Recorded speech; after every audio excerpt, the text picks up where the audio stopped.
wherever. Just be comfy. Yeah, everyone just be comfortable. Wherever there's space. Wherever there's space. Yep. And then we can have other.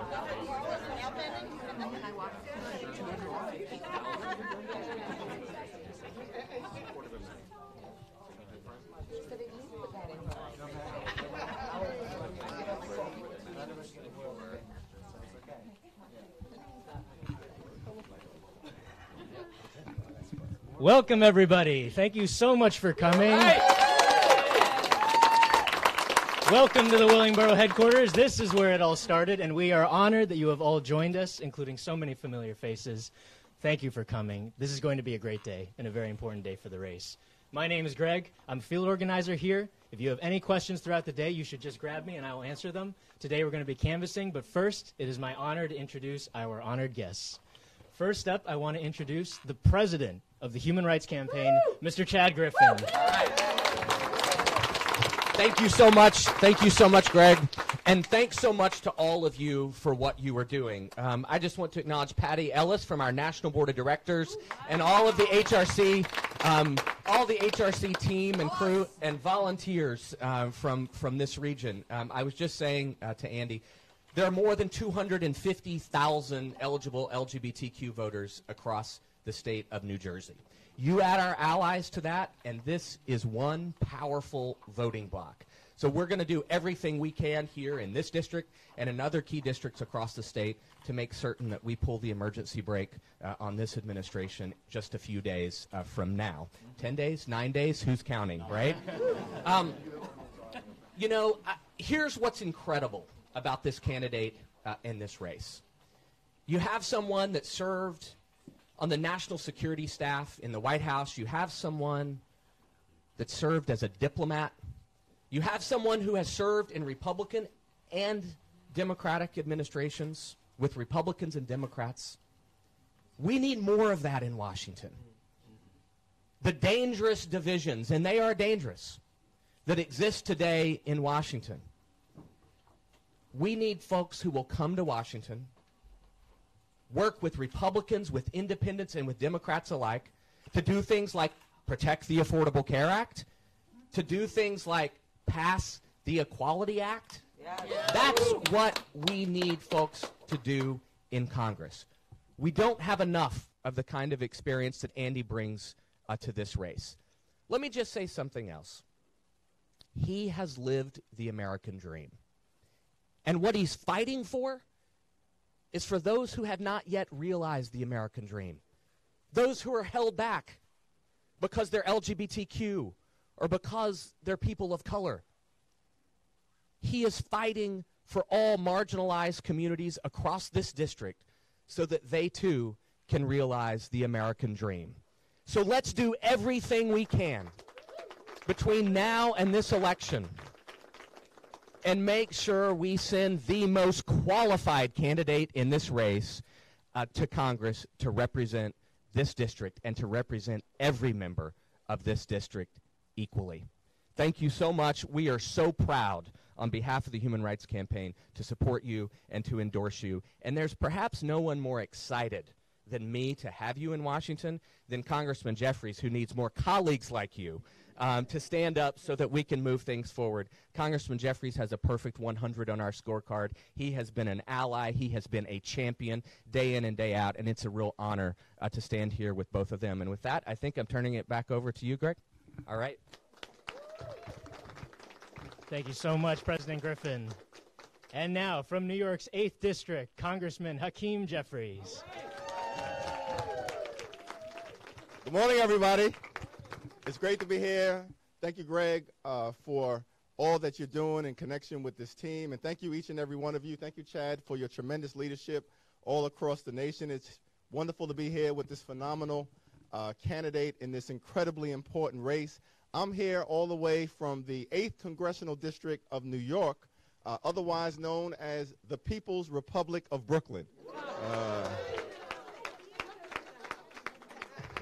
Brooklyn in the house. And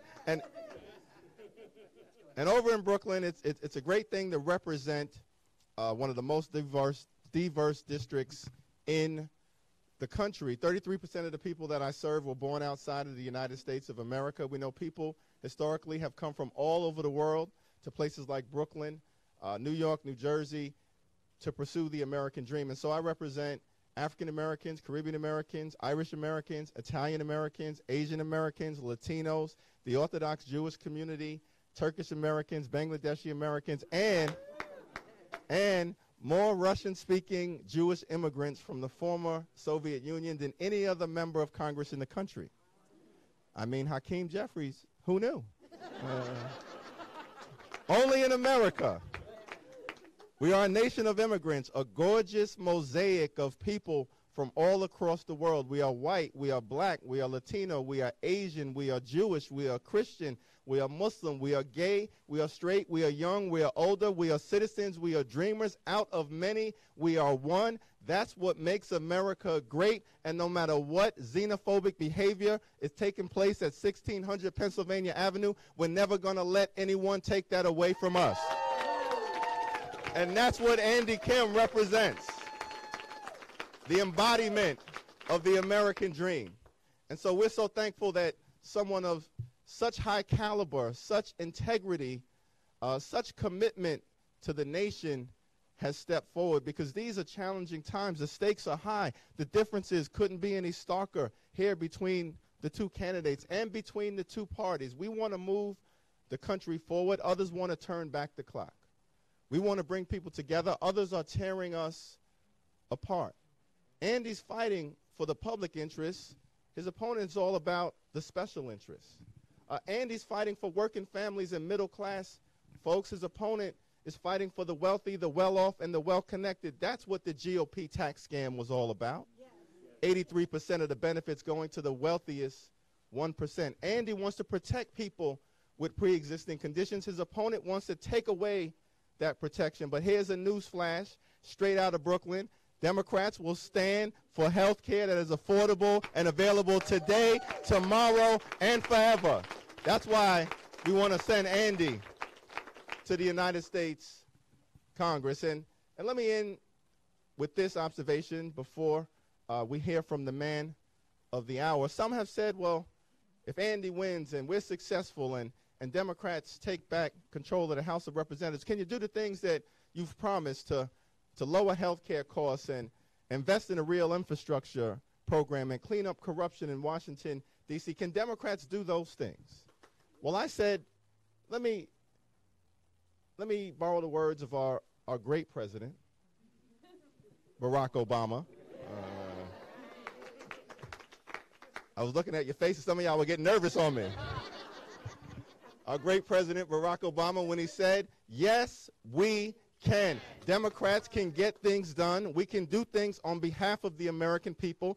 Andy Kim and a Democratic majority can get things done because we've always gotten things done on behalf of the American people. Democrats are the party that delivered to this country Social Security, Medicare, Medicaid, a living wage, Head Start, the Civil Rights Act, the Voting Rights Act, the Fair Housing Act, the Lilly Ledbetter Act, the Affordable Care Act. Democrats are the party that saved our economy. Democrats are the party that saved the automobile industry. And with Andy Kim in Congress and all of you supporting him, Democrats are going to be the party that saves our democracy. And so it's my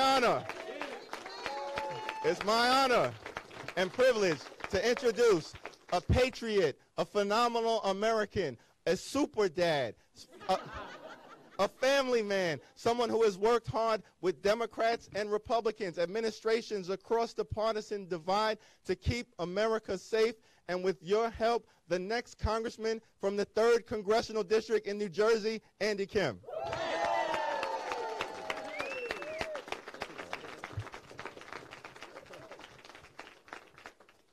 Thank you so much. I need to bring the two of them around to introduce me everywhere. That's great. I wish my wife was here to hear some of those kind words. Instead, she's back at home dealing with the 2 baby boys the same way I was. Yeah, I have a 3-year-old and a 1-year-old, so I always love to say it's clearly a perfect time to run for Congress, right? My 3-year-old woke up with a nightmare at 5 a.m. this morning. Oh, my goodness. But look, we are at this moment, we are now 10 days away from Election Day, right? 10 days away. I mean, I'll tell you, it's absolutely insane. It's a total mayhem what's going on, but it's exciting because I try to continue to remember what the previous 500 days were all about. You know, when I started this race, my wife was 9 months pregnant. We were worried about the health of our baby-to-be. And now he is 14 months old. I've seen him grow up over the course of this entire campaign. And each and every day when I pick them up out of their beds, I remember why it is I did this.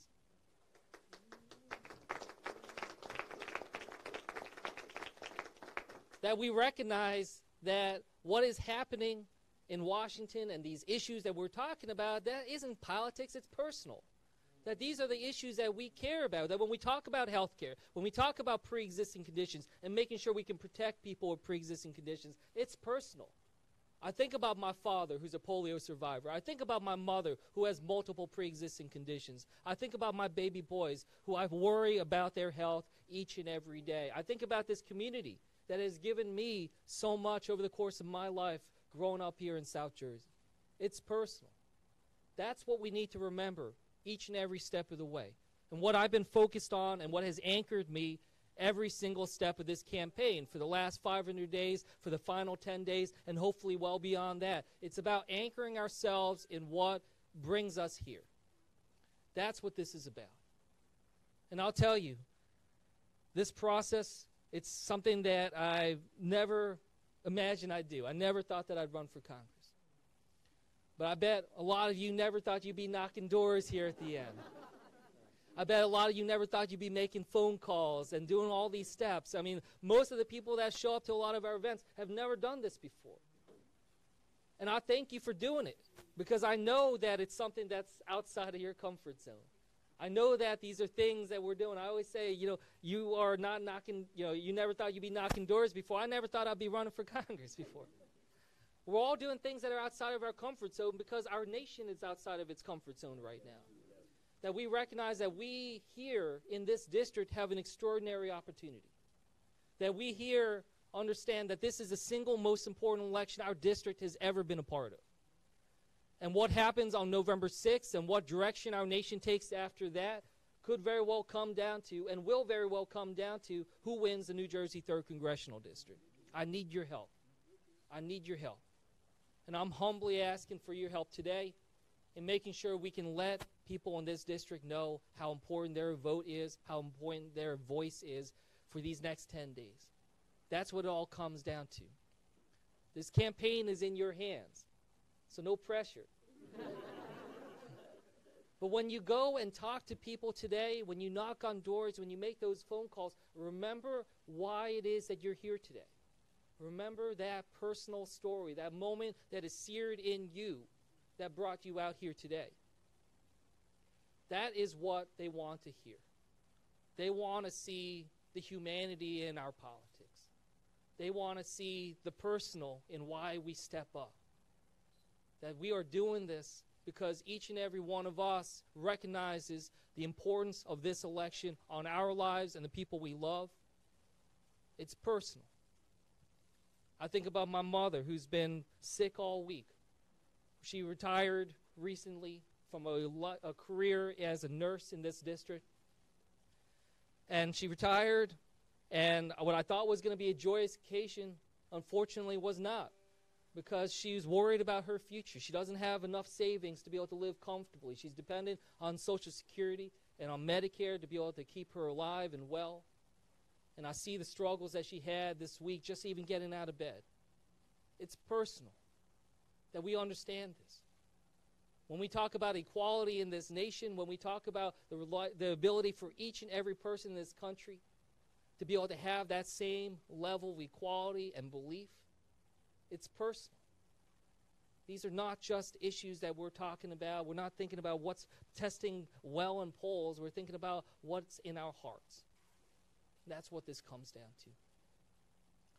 So I hope you see in this campaign that tangible way you can make a difference. I hope you see in this race a way to hold a dangerous man accountable for what he's done.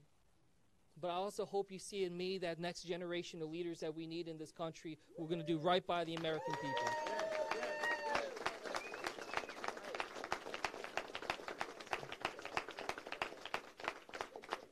And I'll end on just saying that this energy that brought you out here in this room today, this energy that we see overwhelming this district and the amount of people that are coming out, this energy that we see across this country that are mobilizing people and having them pay attention to our politics like never before. I ask that this not just be about the next 10 days, that it's not just about 2018 or 2020 or 2024, that this becomes that new baseline of civic engagement in our country now and forever. The problems we face are far too big.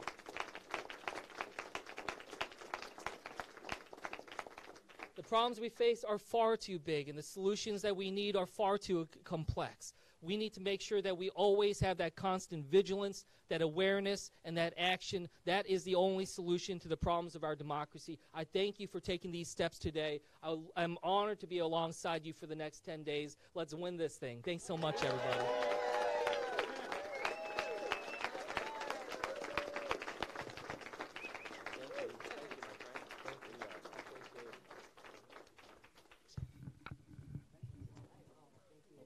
Just get it. Oh, you just shout.